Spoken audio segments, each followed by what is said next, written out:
तो आज हम लोग सीखेंगे फोर जनरेशन। तो फोर जनरेशन कब से कब था, यहाँ पर आप देख सकते हैं। फोर जनरेशन कब से कब था, यहाँ से आप देख सकते हैं। इसी को बोलते हैं चौथी पीढ़ी। अब नीचे आते हैं, चौथी पीढ़ी में क्या क्या चीज़ आया, क्या क्या चीज़ बना, ठीक ना। तो ये हम लोग जानेंगे, और ठीक ना। तो चौथी पीढ़ी में सबको आपको जानना है, सबसे पहले जनरेशन कब से कब था, ये चीज़ आपको जानना है। और उसमें कौन कौन सा बना, जैसे बैकम टू कौन सा जनरेशन में आया, आईसी कौन सा जनरेशन में आया, और आपको माइक्रो प्रोसेसर कब आया, ये सब आपको याद रखना है। उसके बाद स्पीड के लिए कि क्या नापी जाती थी, स्पीड स्पीड किस तरह से नापी जाती थी, माइक्रो ये सब जैसे स्पीड के लिए क्या नापी जाती है, मिली सेकेंड, ठीक ना, कौन सा सेकंड, ये सब नापी, इसको याद करना है। उसके बाद आपको याद करना है कि कौन कौन सा कंप्यूटर हुआ था, ठीक ना। आप मेरी बात को समझ गए होंगे। अब मैं आपको बताता हूँ। तो फोर जनरेशन में क्या क्या चीज़ हुआ। फोर जनरेशन माइक्रो प्रोसेसर, यानी कि फोर जनरेशन में बना माइक्रो प्रोसेसर, ठीक ना। अब आते हैं नीचे, ठीक ना। अब माइक्रो प्रोसेसर का क्या काम होता है भाई, जिस तरह से वैक्यूम ट्यूब और ट्रांजिस्टर और आईसी का काम होता है बिजली को प्रवाह करना, बिजली को प्रवाह कर करवाना, सभी पार्ट को पहुंचाना, उसी तरह से काम होता है माइक्रो प्रोसेसर का, बिजली को पहुंचाना, बिजली को फैलाना, सभी पार्ट को पहुंचाना कि सही से ढंग से काम कर सके। यहाँ पर लिखा हुआ है। अब माइक्रो प्रोसेसर का काम क्या था, जिस तरह से ट्रांजिस्टर और इंटीग्रेटेड सर्किट का काम था विद्युत को प्रवाह करवाना, सभी पार्ट को करंट पहुंचाना, उसी तरह से माइक्रो प्रोसेसर का भी काम होता है करंट को पहुंचाना, ठीक है। उसके बाद आया, पहले कोई पूछेगा कि पहला माइक्रो प्रोसेसर कौन सा था, तो इंटेल 4004 था, जो कि इंटेल कंपनी ने बनाया था। अब आते हैं नीचे, स्टोरेज के लिए क्या यूज हुआ। स्टोरेज के लिए फोर जनरेशन में यूज हुआ हार्ड डिस्क को, यहाँ पे देखिएगा हार्ड डिस्क यूज हुआ। और हार्ड डिस्क का एक और नाम होता है जिसको यहाँ पर आपका नाम लिखा हुआ है, यहाँ हिंदी में नाम लिखा हुआ, आप इसको पढ़ सकते हैं। यानी कि इससे पहले, यानी कि फोर जनरेशन पहले हम लोग मैग्नेटिक टेप का इस्तेमाल करते थे, जिसको हम लोग को अब इसको हटा दिए, ठीक है दोस्तों, अब इसको यूज नहीं करते हैं। अब हम लोग हार्ड डिस्क में यूज करते हैं फोर जनरेशन में। अब नीचे आते हैं दोस्तों, हार्ड डिस्क एक परमानेंट मेमोरी होता है। परमानेंट का मतलब होता है अस्थाई मेमोरी होता है, ठीक ना। उसको हम लोग बोलते हैं, यहाँ पर नाम से आप देख सकते हैं, ठीक ना। जैसे परमानेंट मेमोरी का मतलब होता है कि अगर आपके पास लाइट नहीं भी है फिर भी आपका डाटा सुरक्षित है, ठीक ना।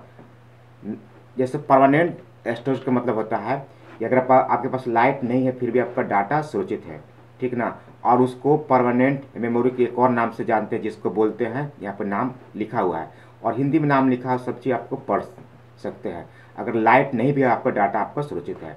उसके बाद देखिएगा, उसके बाद नीचे आया ए और बी फ्लॉपी डिस्क के लिए होते हैं, ठीक ना। एक चीज़ और मैं आपको बताता हूँ, यहाँ पर मैं माई कंप्यूटर पर क्लिक कर दिया और माई कंप्यूटर पर क्लिक करने के बाद देखिएगा यहाँ पर सी से हो रहा है शुरू, CDFE F G, और यहाँ पर ए बी है, ये नहीं, ए बी क्यों नहीं है आपको मैं बताता हूँ।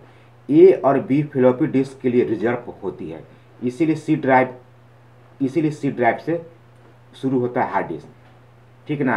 यानी कि ए बी इसमें क्यों नहीं है, इसलिए नहीं है कि ए, देखिए सी से क्यों हो रहा है शुरू, इसलिए हो रहा है शुरू कि ए और बी फ्लॉपी डिस्क के लिए रिजर्व है, इसलिए सी ड्राइव से शुरू होता है। और सी ड्राइव में ही वो डाटा को रखा जाता है, ठीक ना। हर वो डाटा जो है, जो आप देखते हो सब, जैसे कंप्यूटर का डाटा सब सी ड्राइव में ही रखता है, ए बी आपका फ्लॉपी डिस्क के लिए रिजर्व है।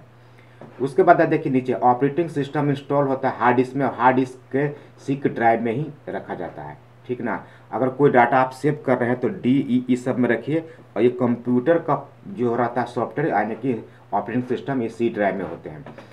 चौथा जनरेशन में और क्या आया, मल्टीमीडिया आया। मल्टीमीडिया का मतलब होता है एक साथ बहुत सारे प्रोग्राम को चलाना, एक साथ बहुत सारे प्रोग्राम को काम करना। जैसे आप PDF भी पढ़ रहे हैं, PDF में डाउनलोड भी लगा दिए, गाना भी सुन रहे हैं, यूट्यूब से वीडियो भी खोल के देख रहे हैं, कैलकुलेटर भी खोल के काम कर रहे हैं, इसको बोलते हैं मल्टीपल, यानी कि बहुत सारे प्रोग्राम एक साथ चलाना। उससे पहले एक बार में एक ही काम होता था, ठीक है ना। बहुत सारे काम को एक साथ कर सकते हैं, फोर जनरेशन में शुरू हुआ था। उसके बाद आया time sharing operating system. Time sharing operating system आया, फोर जनरेशन में आया। टाइम शेयरिंग ऑपरेटिंग सिस्टम क्या होता है, आप हर काम को टाइम के हिसाब से बांट सकते हैं। जैसे PDF डाउनलोड हो जाए 1 मिनट में, यूट्यूब से वीडियो डाउनलोड हो जाए 2 मिनट में, ऐसे करके टाइम शेयरिंग कर करके आप काम ले सकते हैं। उसी को बोलते हैं time sharing operating system 4th generation में आया। एक और आया GUI, यानी इसका मतलब होता है ग्राफिकल यूजर इंटरफेस। अब ऑपरेटिंग सिस्टम जो होता है यानी कि Windows 7, Windows 10, Windows 11, ये सब जितना भी है वो GUI पर आधारित है, यानी कि ग्राफिकल यूजर इंटरफेस पर आधारित है। इससे पहले आपको GUI पर आधारित नहीं था, जिसके कंप्यूटर चलाने में बहुत दिक्कत होता था। यानी कि अब हम चित्र देख देख के हम समझ सकते हैं और 2-3 दिन के अंदर ही, 1 सप्ताह के अंदर ही कंप्यूटर चलाने की सीख सकते हैं। क्यों सीख जाते हैं? इसका मतलब होता है कि हमारा जो ऑपरेटिंग सिस्टम है वो GUI पर आधारित, इसलिए हम लोग जल्दी कंप्यूटर चलाने सीख सकते हैं। चित्र के अनुसार हम देख सकते हैं। जैसे देखिए, ये कॉल का है लोगो, हम समझ रहे कि कॉल लग जाएगा। ये मैसेज का लोगो है, ये खतरा का लोगो है, ये कैची कोई कट होगा, ठीक है ना। ये घंटी बजेगा, कोई सायरन की आवाज़ से हम पकड़ सकते हैं कि अब मेरा आपको कोई मुझे इसलिए ये आपको माउस है, ये कुछ पेन लिखने के लिए, इसमें ताला लॉक के लिए सिंबल है, ये अनलॉक हो जाएगा। ऐसा चित्र देख देख के हम लोग समझ जाते हैं कि क्या कंप्यूटर हमको कह रहा है। और इसी को हम कहते हैं GUI पर आधारित कंप्यूटर जब बना, यानी कि जो ऑपरेटिंग सिस्टम आया GUI पर आधारित, जैसे विंडो आया, तो हम लोग 1-2-3 दिन के अंदर ही 4-5 दिन के कंप्यूटर चलाने के लिए सीख गए, ठीक ना। यहाँ पर देखिए, देख के समझ जाते हैं कि क्या है, आसानी से आप कंप्यूटर चला सकते हैं। GUI पर आधारित कंप्यूटर के जगत में क्रांति ला दिया, ठीक ना। पहले कंप्यूटर चलाना बहुत मुश्किल होता था, क्योंकि मशीनी भाषा पर काम करता था, 0-1 पर काम करता। पहले का डिस्प्ले जानते कैसे होता था? ब्लू स्क्रीन पर व्हाइट से लिखा हुआ रहता था, जो कि कंप्यूटर चलाने में बहुत दिक्कत होता था। लेकिन GUI आया, तो इससे सर हम जल्दी कंप्यूटर चलाने के लिए सीख गए हैं, ठीक है ना। जैसे विंडो जो होता है ऑपरेटिंग सिस्टम होता है, वो आपको GUI पर आधारित आ गया, ठीक है ना, 4th जनरेशन में। उसके बाद आते हैं electronic fund transfer. Electronic fund transfer भी 4th जनरेशन में हुआ। जैसे बैंक से पैसा भेज सकते हैं घर पर ही रहकर ऑनलाइन के द्वारा। ऑनलाइन का मतलब होता है दोस्तों कि सारा काम आप घर पर ही बैठ के कर सकते हैं, एक मोबाइल के जरिए, एक इंटरनेट के जरिए। इसमें इंटरनेट होना चाहिए, अगर इंटरनेट नहीं होगा तो आप ऑनलाइन से फंड ट्रांसफ़र नहीं कर सकते हैं, नहीं पैसा भेज सकते हैं। लेकिन इंडिया में इंटरनेट आया था 1995 में। क्या लिखा हुआ? ये काम इंडिया में नहीं होता था, क्योंकि हमारे इंडिया में इंटरनेट आया था 1995 में। 1995 के बाद इंडिया में काम होने लगा, अदर कंट्री में काम होता था। उसके बाद आता है IBM यानी कि 4341 एंड एप्पल का भी कंप्यूटर जो हुआ ना 4th जनरेशन में आया था। और IBM एप्पल जो था ना, ये 4341 ने एप्पल कंप्यूटर भी बना था, ठीक है ना। उसके बाद आते हैं DEC 10 डिजिटल, ठीक ना, डिजिटल, ठीक ना। ये आपको इसके अंदर भी मल्टीमीडिया के सारे काम फंक्शन थे, ठीक है ना। उसके बाद है 5 जनरेशन में आ जाते हैं, ठीक ना। 5 जनरेशन एकदम तहलका मचने वाला है। 5 जनरेशन अभी तक चल ही रहा है। 5 जनरेशन यानी 5वीं पीढ़ी में अभी यहाँ से अभी शुरू हुआ है, अभी आपको शुरू हुआ, अभी ख़त्म नहीं हुआ। बहुत सारे हाई फाई टेक्नोलॉजी यूज हो रही है 5 जनरेशन में। 5 जनरेशन का जो कंप्यूटर होता है ULSI यानी कि अल्ट्रा लार्ज स्केल इंटीग्रेशन, ठीक ना, इसका फुल फॉर्म होता है, ठीक ना। और ये बनता है, ये जो इसमें यूज हुआ है 30,000 से लेकर 1 लाख छोटी छोटी इकाई से लगी होती है। मतलब जो ये हाई डिफिनेशन, जैसे smartphone, laptop, HD high definition resolution बहुत अच्छा होता है। ये सब ULSI पर आधारित होता है। DPI का मतलब होता है डॉट पर इंच, यानी कि 1 इंच में जितना डॉट होगा उतना पिक्चर आपको अच्छा हो दिखाई देगा, ठीक ना। इस आपको जो है 5वीं जनरेशन जो होता है ULSI पर आधारित होता है, अल्ट्रा लार्ज स्केल इंटीग्रेशन पर, ठीक ना।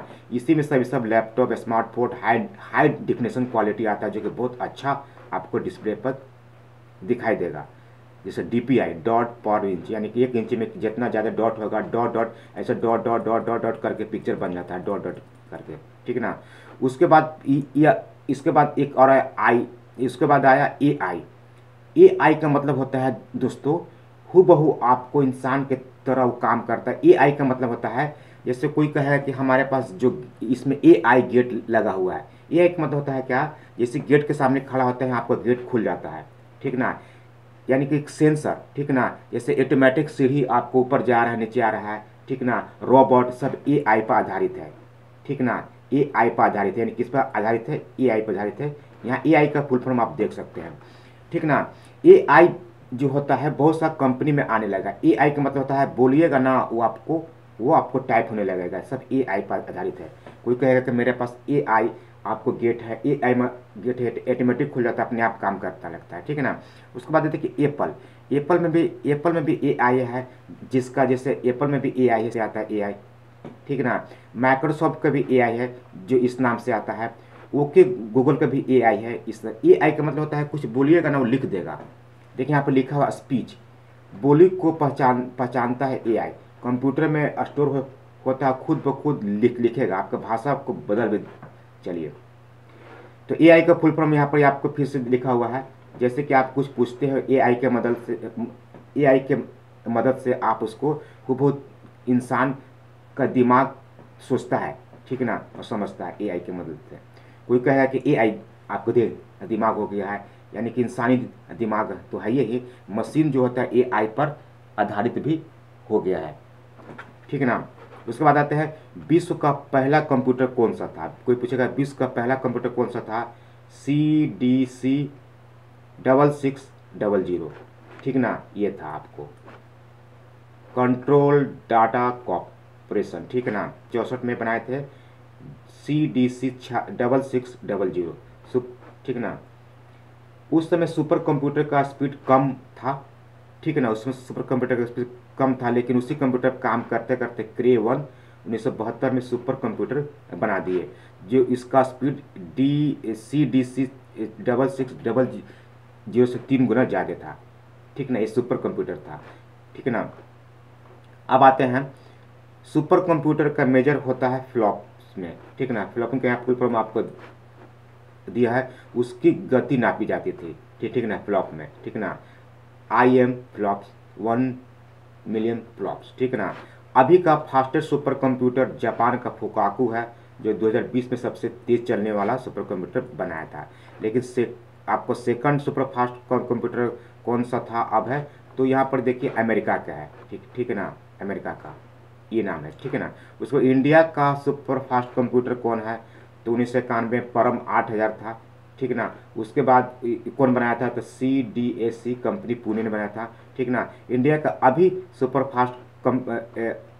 कौन सुपर फास्ट कंप्यूटर बताते हैं, और इंडिया का सुपर कंप्यूटर का पापा जी को कौन है, भाट कर गए थे। और latest fastest super computer India का कौन है, तो प्रत्यूष एंड मिहिर दोनों के मिला के 6.8 पेटाफ्लॉप हो जाता है दोस्तों। तो आई होप दोस्तों ये वीडियो कैसा लगा, अच्छा लगा तो लाइक कीजिए, शेयर कीजिए। मिलते हैं नेक्स्ट वीडियो में, तब तक के लिए बाय।